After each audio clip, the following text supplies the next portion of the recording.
భౌగోళిక రాజకీయాల్లో ఒక్కసారిగా పెను సంచలనం రేగింది. ప్రపంచవ్యాప్తంగా కోట్ల మందికి పవిత్ర నగరమైన జెరూసలేం చుట్టూ ఇప్పుడు యుద్ధ మేఘాలు కమ్ముకుంటున్నాయా?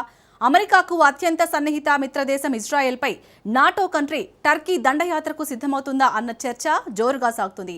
అందుకు కారణం ఏదో ఒకరోజు జెరూసలేం విముక్తి పొందుతుందన్న టర్కీ హోంమంత్రి వ్యాఖ్యలే కారణం. టర్కీ మంత్రి చేసిన ఈ సంచలన వ్యాఖ్యలు ఇప్పుడు గ్లోబల్ పాలిటిక్స్ ని షేక్ చేస్తున్నాయి. ఈ వ్యాఖ్యలపై ఇజ్రాయెల్ అంతే ఘాటుగా స్పందించింది. ఒట్టోమన్ సామ్రాజ్యం ఎప్పుడో అంతరించిపోయిందని కౌంటర్ ఇచ్చింది. జెరూసలేంను ఎప్పటికీ టర్కీ టచ్ కూడా చేయలేదని తేల్చి చెప్పింది. ఇరు దేశాల మధ్య ఇప్పుడు మాటల యుద్ధం మొదలైంది. మిత్రదేశమైన టర్కీ ఇజ్రాయెల్కి బద్ధ శత్రువుగా ఎందుకు మారింది?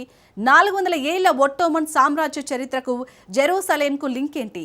గాజా యుద్ధంతో టర్కీ అధ్యక్షుడి వ్యూహాలు మారిపోయాయా? టర్కీ నిజంగానే జెరూసలేంపై సైనిక దాడి చేయబోతుందా? మిత్ర దేశాల ఘర్షణను అమెరికా చూస్తూ ఊరుకుంటుందా? Watch story. జెరూసలేంపై టర్కీ దండయాత్ర చేస్తుందా? ఇజ్రాయెల్పై టర్కీ యుద్ధం ప్రకటిస్తుందా? Erdogan target నెతన్యాహునా, జెరూసలేమా? తాజాగా టర్కీ హోంశాఖ మంత్రి ముస్తఫా సంచలన వ్యాఖ్యలు చేశాడు. ఏదో ఒకరోజు జెరూసలేం విముక్తి పొందుతుందన్నాడు. తిరిగి టర్కీ నియంత్రణలోకి వస్తుందని ముస్తఫా వివాదాస్పద వ్యాఖ్యలు చేశాడు. ఒకప్పుడు ఒట్టోమన్ సామ్రాజ్యంలో జెరూసలేం భాగంగా ఉండేదన్నాడు. భవిష్యత్తులో మళ్లీ టర్కీ సార్వభౌమాధికారం కిందకు ఆ చారిత్రక నగరం వస్తుందని తాను బలంగా నమ్ముతున్నట్లు టర్కీ హోంశాఖ మంత్రి పేర్కొన్నారు. అయితే ఈ వ్యాఖ్యలు ఇప్పుడు అంతర్జాతీయంగా చర్చనీయాంశంగా మారాయి. ఎందుకంటే ఈ వివాదాస్పద వ్యాఖ్యలు ఇజ్రాయెల్ ఆగ్రహానికి కారణమయ్యాయి. రెండు దేశాల మధ్య తీవ్ర దౌత్యపరమైన ఉద్రిక్తతలకు దారితీశాయి. టర్కీ మంత్రి వ్యాఖ్యలపై ఇజ్రాయెల్ విదేశాంగ మంత్రిత్వ శాఖ ఘాటుగా స్పందించింది. ఒట్టోమన్ సామ్రాజ్యం ఎప్పుడో అంతరించిపోయిందని ఎద్దేవా చేసింది. జెరూసలేం ఎప్పటికీ ఇజ్రాయెల్ శాశ్వత రాజధానిగా ఉంటుందని తేల్చి చెప్పింది. అసలు ఎందుకు టర్కీ హోంశాఖ మంత్రి ఇలాంటి వ్యాఖ్యలు చేశాడు?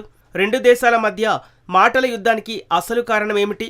నాటో కూటమిలో కీలక సభ్యదేశం టర్కీ. అమెరికాకు అత్యంత ముఖ్యమైన సన్నిహిత మిత్రదేశమైన ఇజ్రాయెల్తో ఎందుకు ఆ దేశం విభేదిస్తోంది? టర్కీకి జెరూసలేం ఎందుకు అంత ప్రాముఖ్యమైంది? ఇప్పుడు అందరినీ ఈ ప్రశ్నలు తొలిచేస్తున్నాయి. వాటికి సమాధానం తెలుసుకోవాలంటే మనం చరిత్రను పరిశీలించాల్సి ఉంటుంది. ప్రపంచవ్యాప్తంగా ఉన్న కోట్ల మంది యోధులు, ముస్లింలు, క్రైస్తవులకు జెరూసలేం అత్యంత పవిత్రమైన ఆధ్యాత్మిక కేంద్రం.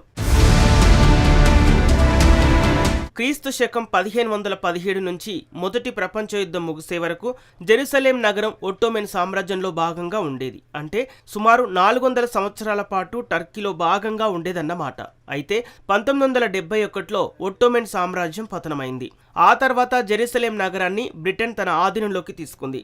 అయితే 1948లో దేశంగా ఇజ్రాయెల్ ఏర్పడిన తర్వాత జెరూసలేం నగరాన్ని బ్రిటిషర్లు రెండుగా విభజించారు. పశ్చిమ జెరూసలేం ఇజ్రాయెల్ నియంత్రణలోకి వెళ్ళగా ఓల్డ్ సిటీతో కూడిన తూర్పు జెరూసలేం జోర్డాన్ ఆధీనంలోకి వచ్చింది. కానీ 1967 6 రోజుల పాటు జరిగిన యుద్ధం జెరూసలేం నగర చిత్రపటాన్ని మార్చేసింది. తూర్పు జెరూసలేంను ఇజ్రాయెల్ ఆక్రమించుకుంది. ఆ తర్వాత నగరం అంతటా తన చట్టాలను, పరిపాలనను విస్తరించింది. అయితే తూర్పు జెరూసలేంపై ఇజ్రాయెల్ సార్వభౌమాధికారాన్ని ఐక్యరాజ్య సమితి గుర్తించడం లేదు. UN తీర్మానాల ప్రకారం తూర్పు జెరూసలేం ఇప్పటికీ ఆక్రమిత భూభాగంగానే పరిగణించబడుతోంది. జెరూసలేం పరిస్థితి ఏమిటన్నది ఇజ్రాయెల్, పాలస్తీనా మధ్య చర్చలతోనే తేల్చాల్సి ఉంది. సింపుల్గా ఇది జెరూసలేం నగర చరిత్ర. ఈ నేపథ్యంలో టర్కీ మంత్రి చేసిన వ్యాఖ్యలు ప్రాంతీయంగా తీవ్ర సంచలనాన్ని సృష్టిస్తున్నాయి. సరిగ్గా ఇదే కారణంతో చారిత్రకంగా అనేక దేశాలు జెరూసలేం నగరం మొత్తంపై ఏ ఒక్క దేశానికో దక్కే సంపూర్ణ సార్వభౌమాధికారాన్ని గుర్తించడానికి నిరాకరిస్తూ వస్తున్నాయి.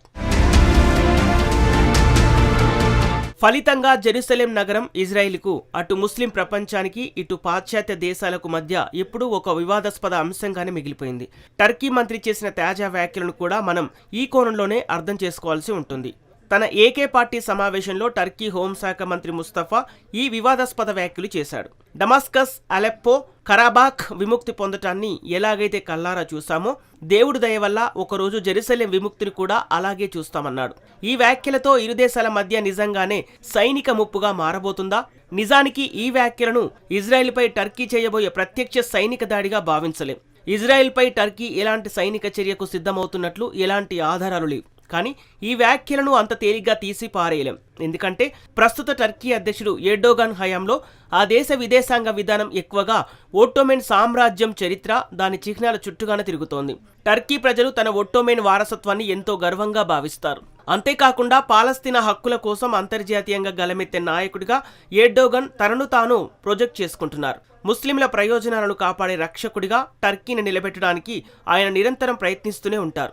సిరియా నుంచి పాలస్తీనా వరకు ముఖ్యంగా జెరూసలేం నగరానికి ఈ రాజకీయ కథనంలో ప్రత్యేక స్థానం ఉంది. టర్కీ అధ్యక్షుడు ఎర్డోగాన్ మద్దతుదారుల దృష్టిలో జెరూసలేం తాము కోల్పోయిన ఒట్టోమెన్ సామ్రాజ్య వైభవానికి ప్రతీక. కాబట్టి టర్కీ నాయకులు జెరూసలేం విముక్తి గురించి మాట్లాడి సెంటిమెంటును రగిలిస్తారు. నిజానికి జెరూసలేం టర్కీ ప్రజల చారిత్రక జ్ఞాపకాలను, రాజకీయ అస్తిత్వాన్ని ప్రతిబింబించే భాష మాత్రమే. అంతేకాని అదొక తక్షణ విదేశాంగ విధాన లక్ష్యం లేదంటే యుద్ధ ప్రకటన ఏమాత్రం కాదు. అమెరికా మిత్రదేశాల మధ్య జెరూసలేంపై పోరు ఎందుకు? ఇక్కడ మరో కీలకమైన ప్రశ్న తలెత్తుతోంది. అమెరికాకు టర్కీ, ఇజ్రాయిల్ అత్యంత ఆప్తులైన దేశాలు. టర్కీ నాటో సభ్యదేశం, ఇజ్రాయెల్ వ్యూహాత్మక భాగస్వామి. రెండు మిత్ర దేశాలు తమలో తాము ఎందుకు తలపడుతున్నాయి? ఎందుకంటే భౌగోళిక రాజకీయాల్లో ఈ రెండు దేశాలు అమెరికాకు అత్యంత ముఖ్యమైన భాగస్వాములు. అమెరికా తర్వాత నాటో కూటమిలోనే అత్యంత భారీ సైనిక బలగమున్న రెండో పెద్ద దేశం టర్కీ. మరోవైపు పశ్చిమాసియా ప్రాంతంలో అమెరికాకు అత్యంత సన్నిహిత వ్యూహాత్మక మిత్రదేశం ఇజ్రాయిల్.